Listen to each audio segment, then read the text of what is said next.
Welcome to the Bitcoin Boomer Show. Here's your host, the Bitcoin Boomer himself, Gary Leland. And welcome to another episode of the Bitcoin Boomer Show. I'm your host, Gary Leland, and I am a Bitcoin Boomer. There's no doubt about it. But one thing I want to make sure you know, this show is not necessarily for boomers. This show is just for anyone who's interested in Bitcoin. I just happen to be a boomer, so it's a Bitcoin Boomer Show, not the Bitcoin for Boomers show. So don't confuse the two.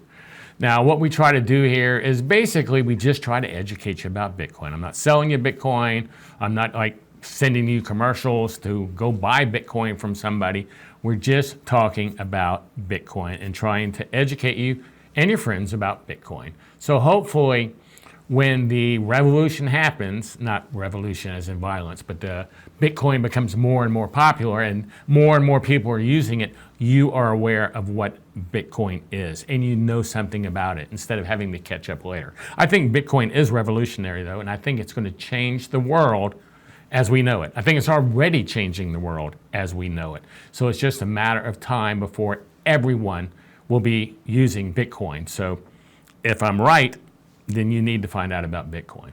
Now, last week I was in LA, Santa Monica at the Pacific Bitcoin Festival. And one of the people I talked to was a guy named Alladan from Bitcoin Trading Cards. Now, I've met him before and I've seen him before, but I talked to him in more detail and found out more about his trading cards that he creates for Bitcoin. And I found not only was the concept behind these cards really a great idea, because it's a teaching tool and people collect them.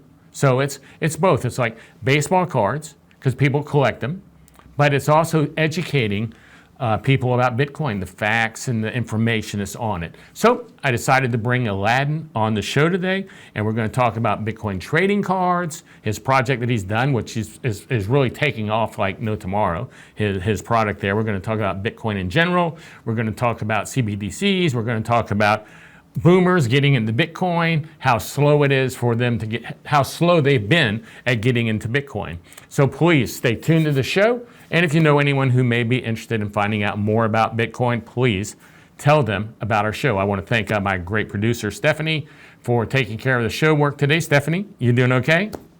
Yes. Okay. And also want to thank BizTalk TV for letting me use their studios and producing this show and distributing it. So stay tuned, get ready for a deep dive into Bitcoin trading cards and Bitcoin, of course. We'll be right back after this word from our sponsor with Alladan from BTC Trading Cards. Stay tuned.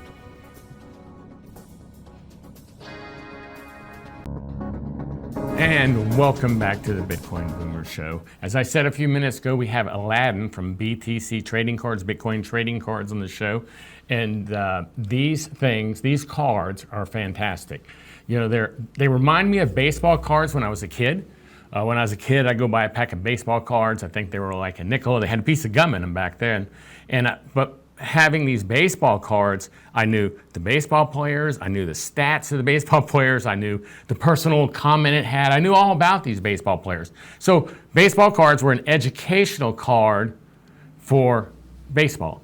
And that's how I see Alladan's cards, and I believe that was his whole purpose of the cards, was to make an educational card about Bitcoin that a father could open with his son and experience it and share Bitcoin with him and teach while being a collectible. So we're going to bring on Alladan. Alladan, thanks for coming on the show. I really do appreciate it. Am I right on the concept there? You're spot on. Okay. Great, because that's what I felt like. You know, I was looking through the cards. I opened my first packs earlier this week that I had received somewhere, and I was looking at them. I kept going, well, gosh, these are like financial cards about finance and stuff. And I said, no, these are all about Bitcoin, which makes sense since they're BTC trading cards. But the workmanship and the quality of your art, and it could be enjoyed by kids, but collected by collectors, just like baseball cards could be. You do a quality job on that. Tell us real quick about, just brief, because we're going to go into a lot in a few minutes, but right up front here, how did you come up with this concept for doing trading cards for Bitcoin? So a lot of it came down to so many failures of trying to orange pill friends and family. And a lot of it is we rant a lot as Bitcoiners and get really passionate when we're trying to explain Bitcoin to people. And I notice if you give people the power to start to learn from themselves without shoving it down their throat, they're a lot more interested in diving into Bitcoin. And the rabbit hole that Bitcoin brings you to is pretty massive. So I needed to come up with something that would empower the individual to be able to learn on their own. But I did notice that getting people to read an entire book was really difficult. The time preference, I've got two teenagers myself, and with the way that social media is kind of taken over and everything being little 30-second snippets, it's really hard to capture someone's attention long enough to get them to take on a new thought process. So these trading cards were an idea that I came up with on having a way to be able to start to drop these little snippets of information to people and get them interested in possibly learning more about Bitcoin, but meeting them at their own level with the little bit of time preference that they had. So that's really where this came from, is finding a way to explain Bitcoin without having to talk about it. Well, the cards are very informative. If a kid's sitting there reading cards, I don't see how the kid couldn't learn about Bitcoin from reading the cards, or an adult.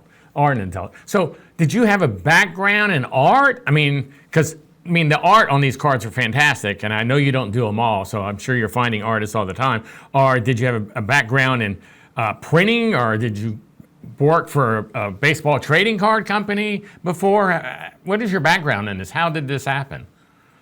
Yeah, background in art. So in high school, I had a bunch of issues, and the school, very long story, but make it simple, I was able to just spend most of my childhood drawing and sketching and painting, and just that's where most of my studies went into. So yeah, a long self-taught background in art that got me fired up for all of this. But in the printing and everything, not really. That's why when I started this project, I spent about 4 years diving in and studying everything there was to know about printing, trading cards, everything in this industry that I could possibly know before I dropped out with this. Because when it comes to trading cards, it's not like any other print. This is one that you have to take incredibly serious. When you're dealing with a collectible, there's not a whole lot of room for error. And if there is error, it better be a little one. And then that makes those cards a little more scarce and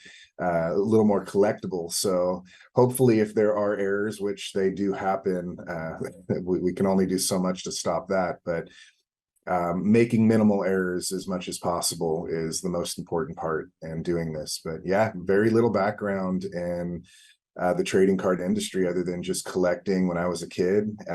Even more than baseball cards, I was actually into Marvel comic cards, and mainly because of the artwork that came with the Marvel comic cards, and that inspired me quite a bit. So I definitely dove in as deep as I could and spent 4 years on this project, built in 2 bear markets, to make sure I had it down as solid as possible before I launched this baby.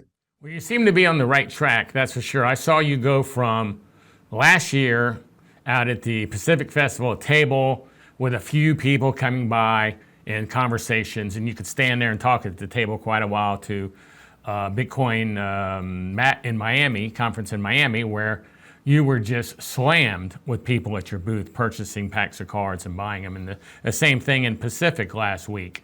You even have Telegram groups have popped up, Twitter groups have popped up, where people spend their time talking about your cards and trading cards with each other. So you definitely have a vibrant community going. And we really look forward to having you at BitBlock Boom this year during the happening. For those who out there who watch this show regularly, you know I run the BitBlock Boom conference, which is in Dallas this year, and Alladan's going to be one of our key people there. Hey, Alladan, where did this handle come from, Alladan? What's the scoop with that? We were talking about that earlier. How'd you come up with this handle, Alladan? Well, to dox myself, that's my actual name. I had no idea. I figured that was a handle. I didn't know that was your real name. Well, you doxed yourself now, but there's probably still a lot of Alladins out there. They're going to have a hard time figuring out who you are. So we were talking about that. That's funny, before the show started. So how'd you find out about Bitcoin? So I heard about Bitcoin like a lot of people very early on and missed my window, but it came back to me at the right time around 2016. I actually had another trading card business that I was running at that time, and that was in the cannabis industry. That project was specifically to help small mom and pop farmers get established and get branded to compete against the massive companies coming in and taking over the industry in California. So 2016, my kids were around 7 and 9 years old, and I definitely didn't want to continue in that industry because I just didn't have a whole lot of hope for it. And a lot of what I draw from being red pilled at a really early age is hope that we can have some kind of a fix, some kind of a change eventually happen in society, to be able to fix mainly the broken monetary system. But I didn't have a whole lot of hope for that until I found Bitcoin. And it took me about a week and a half to just every single day studying everything I could about Bitcoin. Found Tone Vays and some really great people in the space that really talked my language. And I was hooked.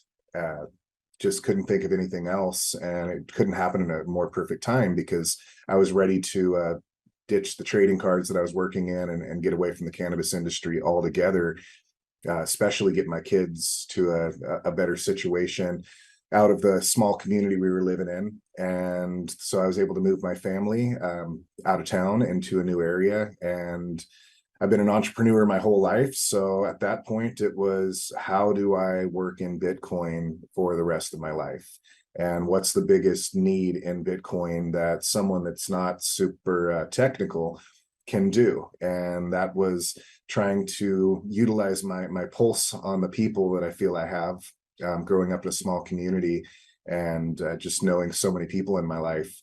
So I didn't really think that the trading cards were going to be the thing, but I definitely knew there was going to be something that I had to do to help Bitcoin adoption and help more people understand the power of Bitcoin. Well, that's a funny, not a funny story, but a common story is people go down that Bitcoin rabbit hole like Alice in Wonderland. And once they do, they go down so deep, they want to start working in Bitcoin. I sold my businesses to do this full time and BitBlock Boom full time. Same thing. I hear it all the time. People go, I want to work in Bitcoin. I don't want to do this. I want to quit my job and work in Bitcoin. And that's what they do. Very common story. And we'll be right back after this word from our sponsor for more from Alladan with BTC cards. Stay tuned.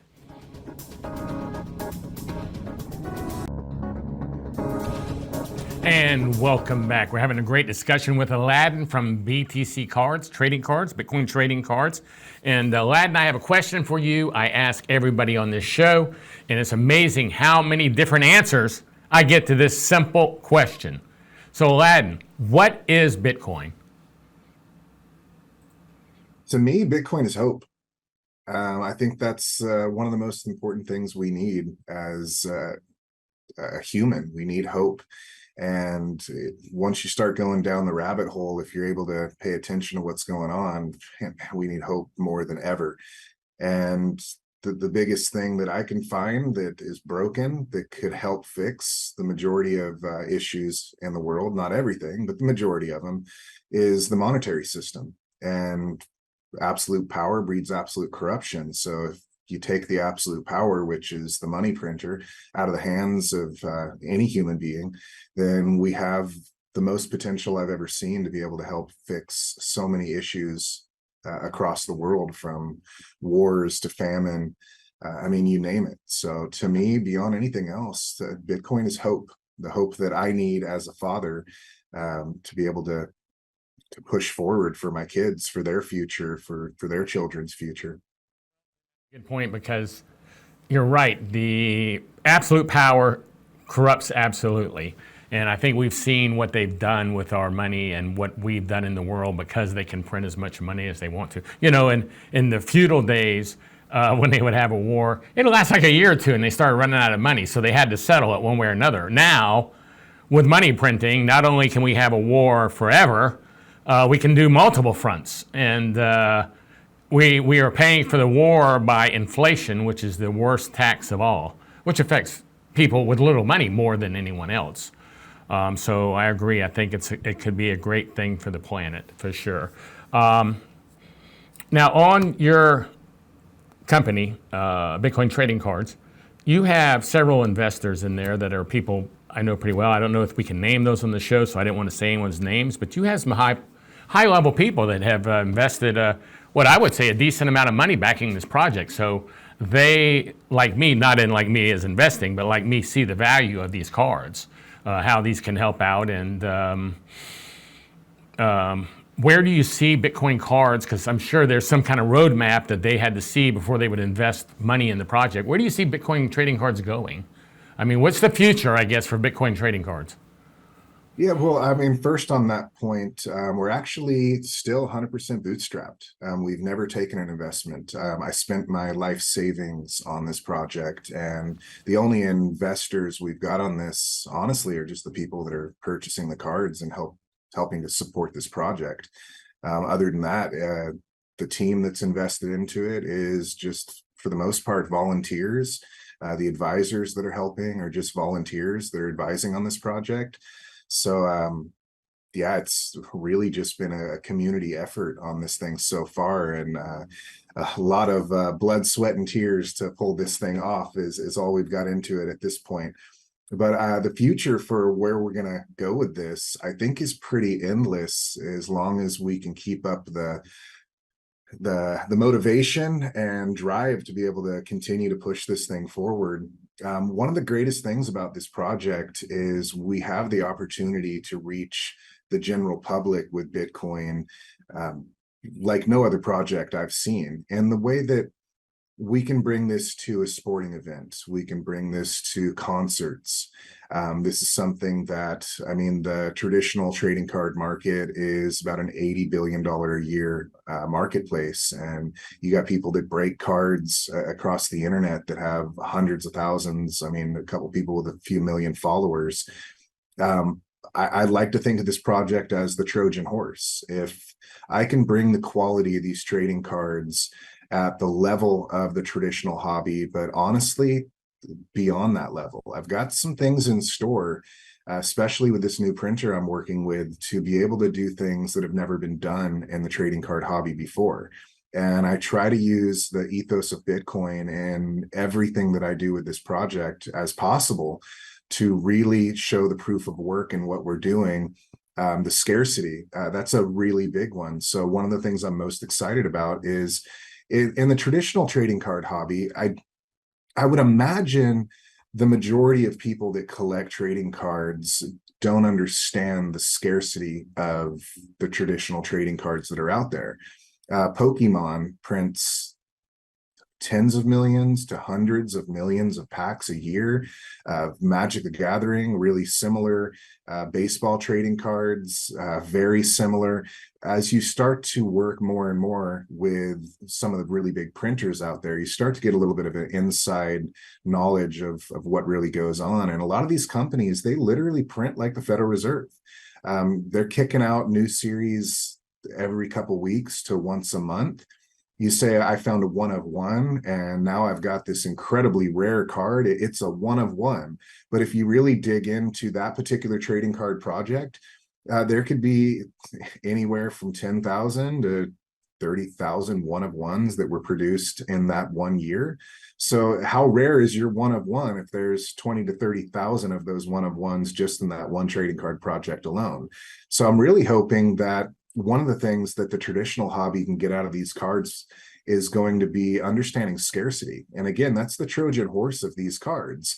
As long as we can bring the art, the creativity, the quality of these trading cards, again, at the level, if not beyond the level of the traditional trading card market right now, you're going to get a lot of collectors that have been in the space a long time that, with the education of these cards, they're going to start to discover that the trading cards they've been collecting and sadly investing in are really not that scarce, and they're not holding a collectible necessarily. And I think that's something that will spark a lot of interest in people into Bitcoin, because once you start to learn about scarcity, period, there's only one scarce money in the entire world that is truly decentralized, that is going to remain scarce at 21 million Bitcoin. So I think there's a lot that can be done with this project once it starts getting in the hands of people that collect traditional trading cards, but just need the education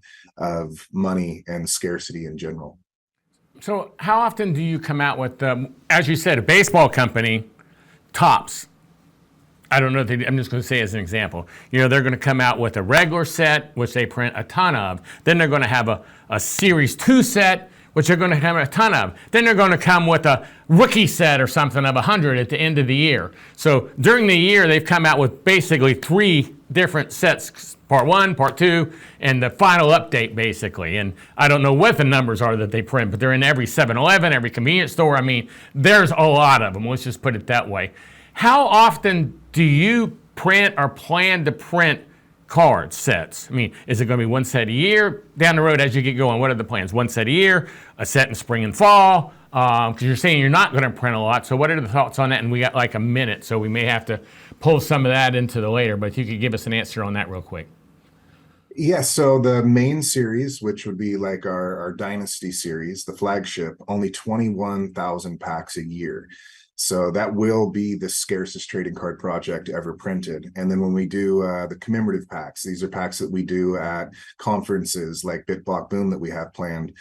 Our main commemorative pack will only be 2,121 packs. And then the whale packs that we do, which really just highlights the Bitcoin artists in the space, only 1,210 packs. And we will only do 4 of those a year. So our main series that we're working on right now that we've been printing is definitely the scarcest trading card project ever printed. Would that be, when I was in Miami, I bought a box of your cards, just set them back. And it was on it was Fudbusters. Would that be your regular series? Yeah, that's the flagship series. Okay. So, I mean, those boxes, Gary, 875 boxes total a year. That's it. Now, that's not a whole lot of trading cards, that's for sure. That's not a whole lot at all. And no telling how many of those cards get damaged and are not even collectible because of how they were opened and people didn't realize what they had, the scarcity of them. It's kind of like Bitcoin. Pretty scarce. And I like how you have 21,000 of those for the 21 million Bitcoin. At least ways it's not 21 million packs, right? Yeah, exactly. Well, we'll be right back with Alladan from BTC Trading Cards right after this word from our sponsor. So stay tuned. And before we go, make sure and tell a friend about this show if you think they'd find this of interest. We'll see you in a minute.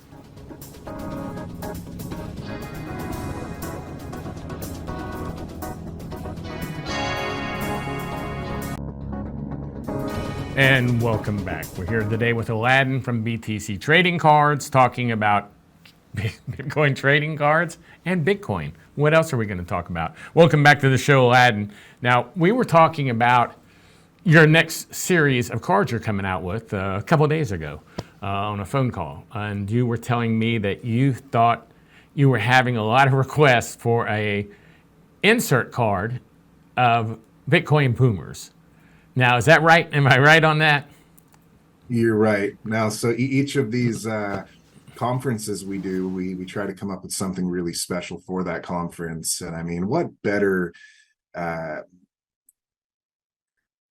idea to come out with for a BitBlock Boom than like a boomer series? So 2,121 packs will be created for BitBlock Boom, and I've got a lot of ideas I've been working on, honestly, since I met you for this Boomers in Bitcoin series that we'll be doing for you guys. So I think that one's going to be a lot of fun. And just to make it clear to everybody, BitBlock Boom does not stand for Bitcoin, blockchain, and boomers. You know, people ask me that all the time. Is that what it stands for? I go, no, it doesn't. I didn't even think about it until someone said that to me one day. So it does not stand for, it stands for just the explosion of Bitcoin into the world. So I want to make sure that's clear for everybody. But getting back into Bitcoin itself, most people, you know, we had a wave, I guess, in the last year is what I'm getting at, of NFTs.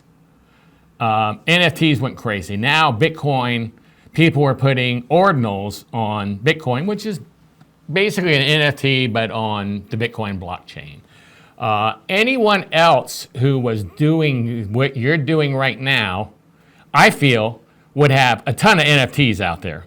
I mean, they just would be going, yeah, buy our cards, but if you want, you can buy the one-on-one image that you can have on your phone for $5,000.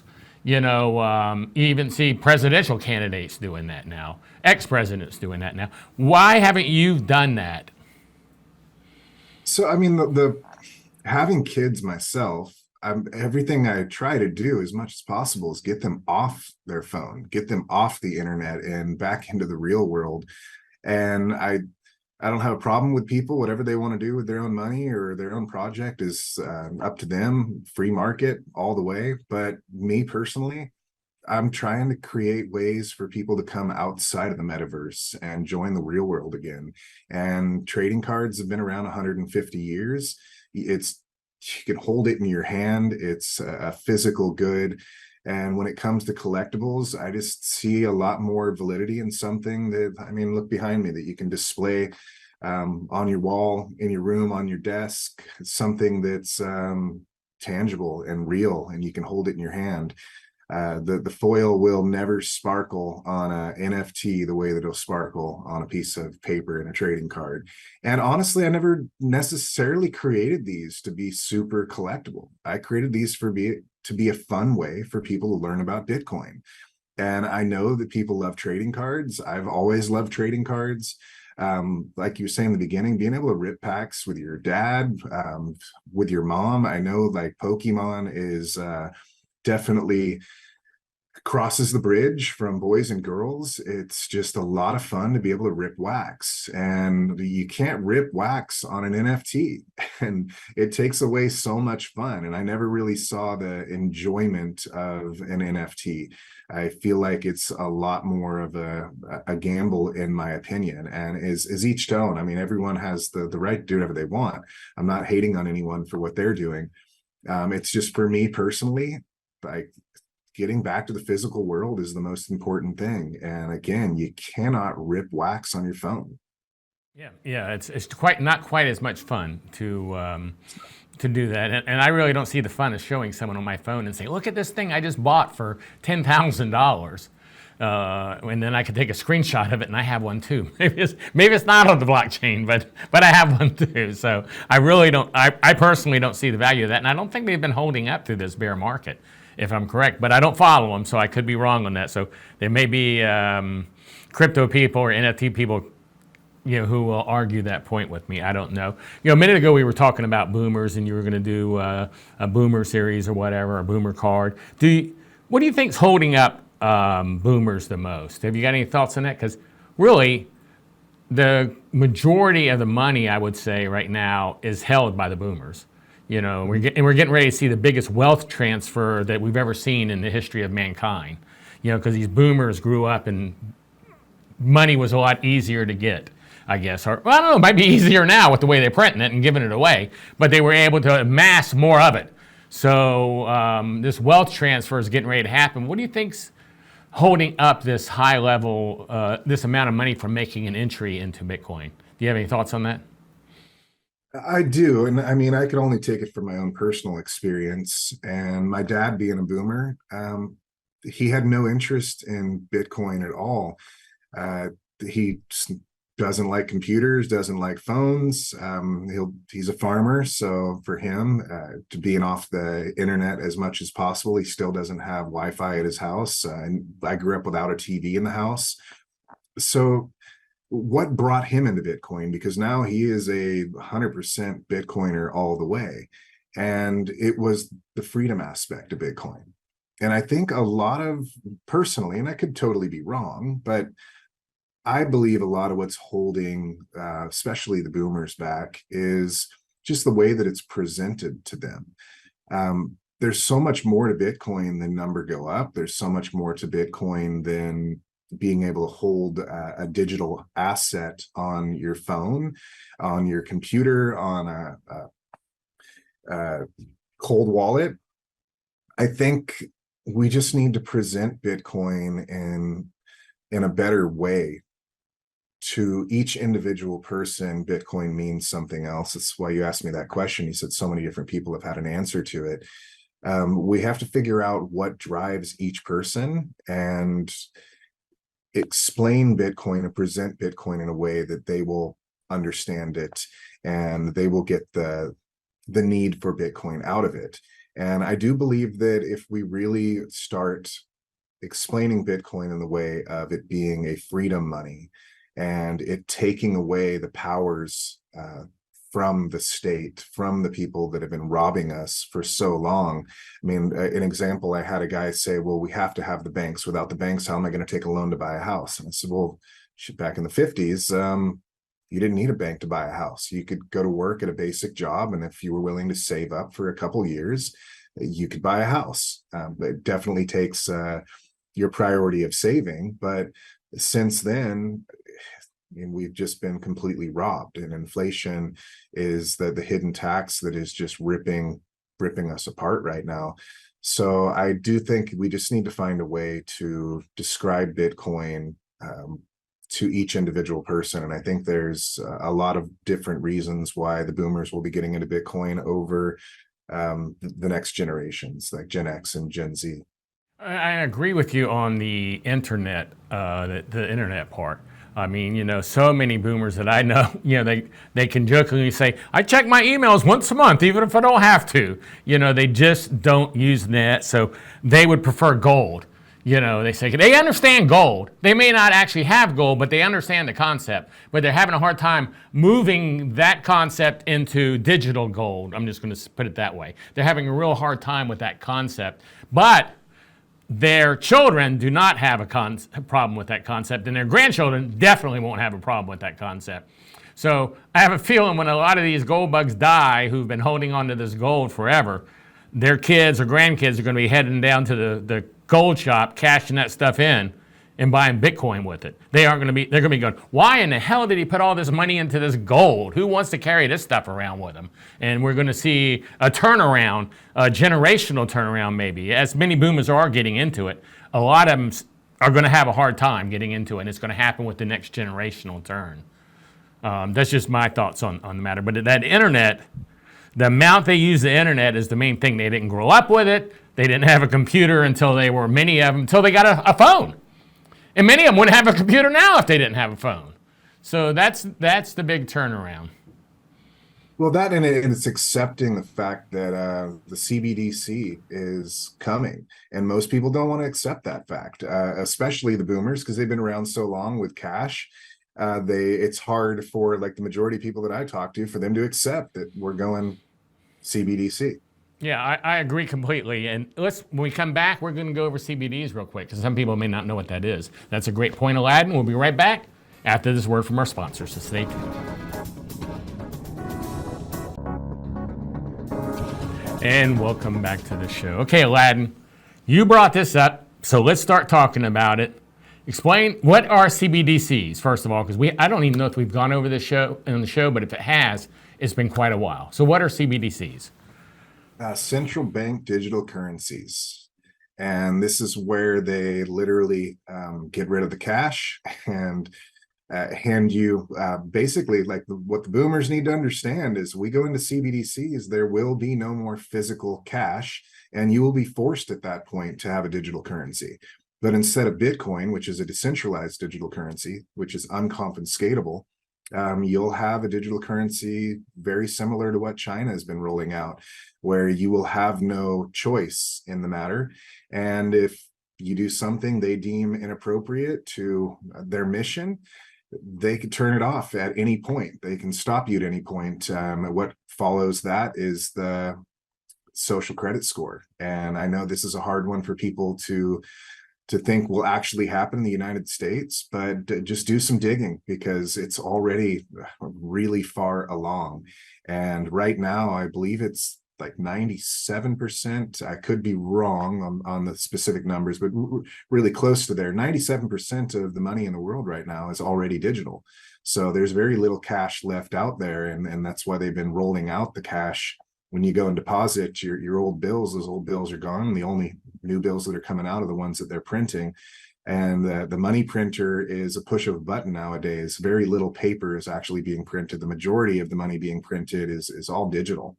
So Yeah, it's a scary thing that's on its way. Well, you have an example of what you just said to a degree is what happened in Canada with the truck drivers. Now, in Canada, with the truck drivers, they didn't have a central digital bank currency, but the government did not agree what was happening there and froze their bank accounts.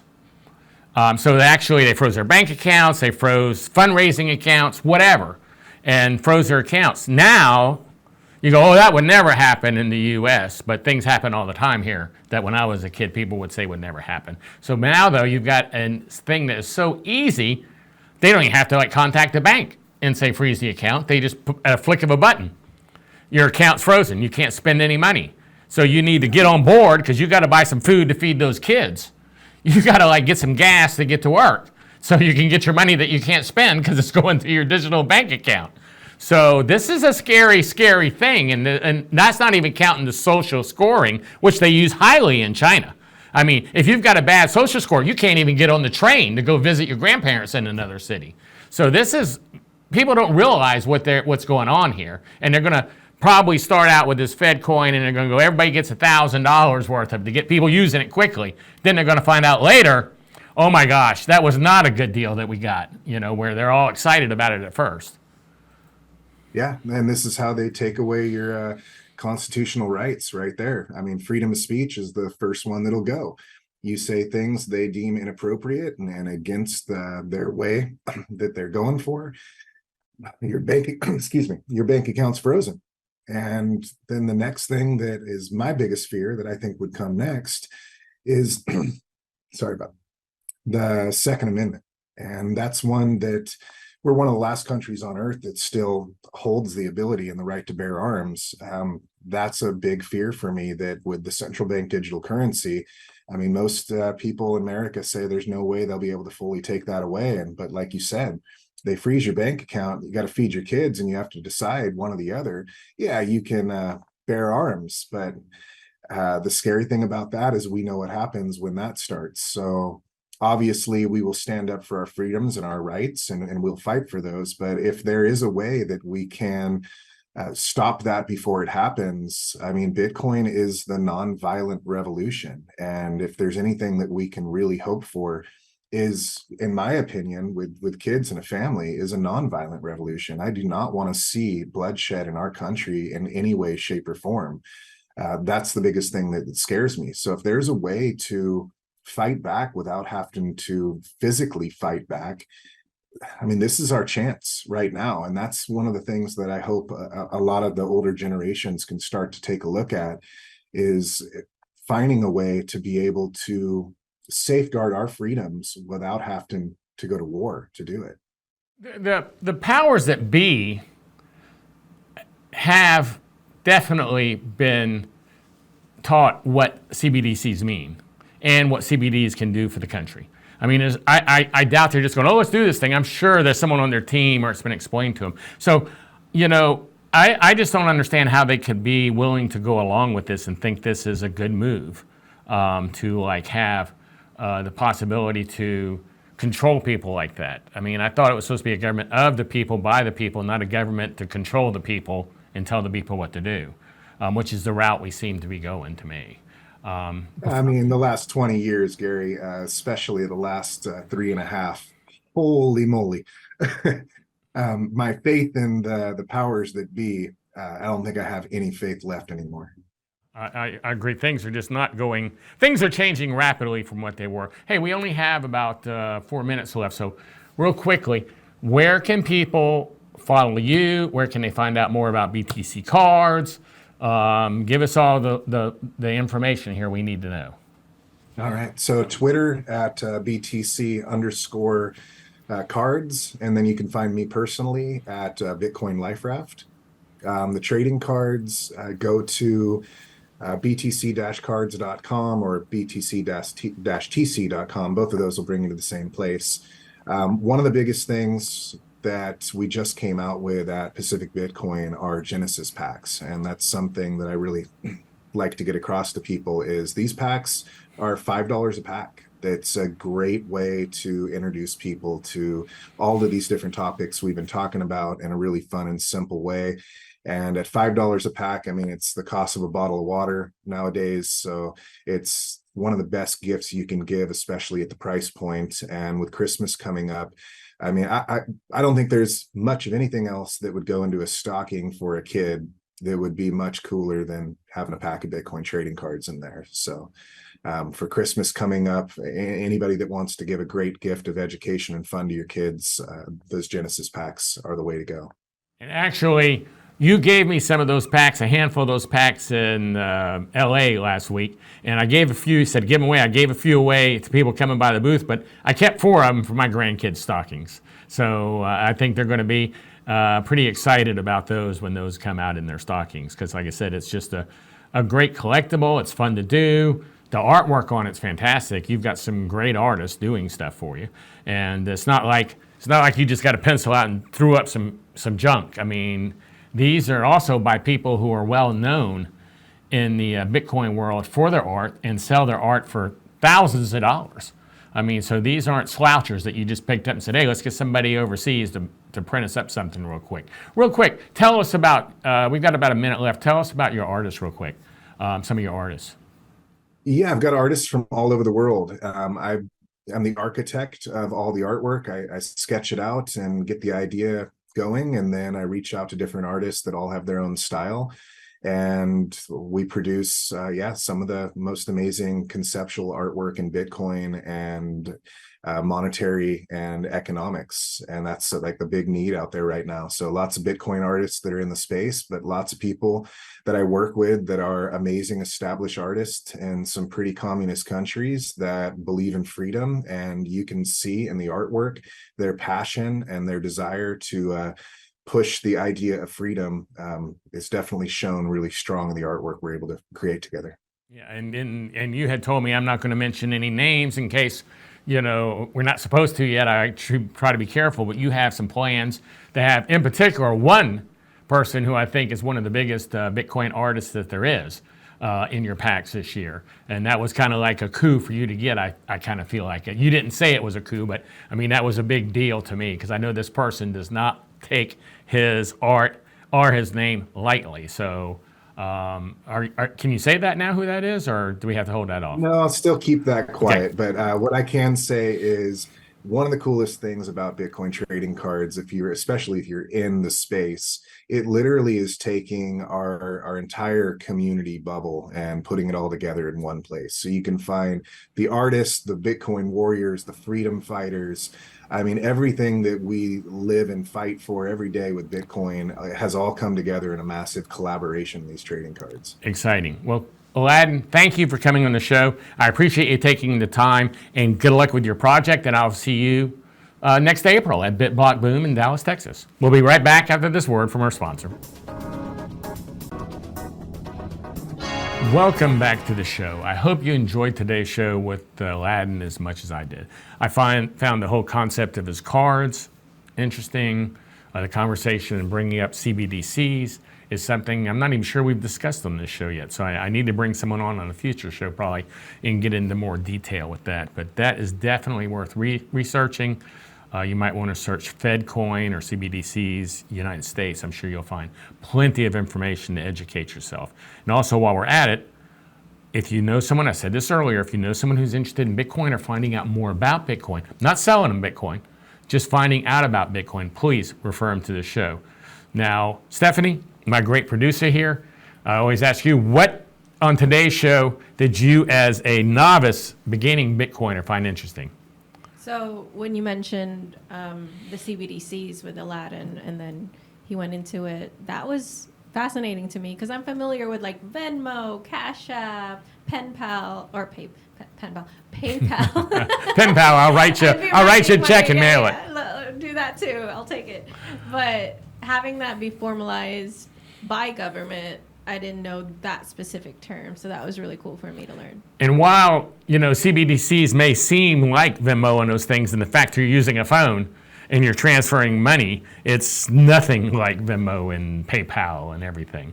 That's going to be very deceptive, I think. But I want to tell everybody thank you for watching the show. If you are interested in my conference, BitBlock Boom, please go to bitblockboom.com. This is our 7th year for the conference, the longest running Bitcoin conference that I know of anywhere. So check that out. And we're in Dallas, Texas this year. So if you want to come to Dallas during the eclipse, we're right around the eclipse, come to bitblockboom.com. Please also check out our meetup in Dallas, BitBlock Barbecue. It's at bitblockboom.com. Excuse me. It's at meetup.com/bitblockboom. Meetup.com/bitblockboom. We have a meetup once a month, usually the last Friday of the month, at a barbecue restaurant. Sit around, talk about Bitcoin, talk about barbecue. So definitely, if you're in the Dallas area, check that out. And you may want to come in. We have people come in from out of town all the time. So do check that out. I also want to let you know about the book I helped write, Bitcoin and the American Dream. Great book I wrote with 7 of my friends. It's a great book to check out. Go to bitblockboom.com/books and check out Bitcoin and the American Dream. About a 30-minute read. I do want to thank you again for watching the show. I want to thank Stephanie, my great producer, for producing the show, and Biz Talk Radio for allowing me to use their studios. Thank you, everybody. Thank you for watching. Thank you, everybody here. And we'll see you next week on the Bitcoin Boomer Show.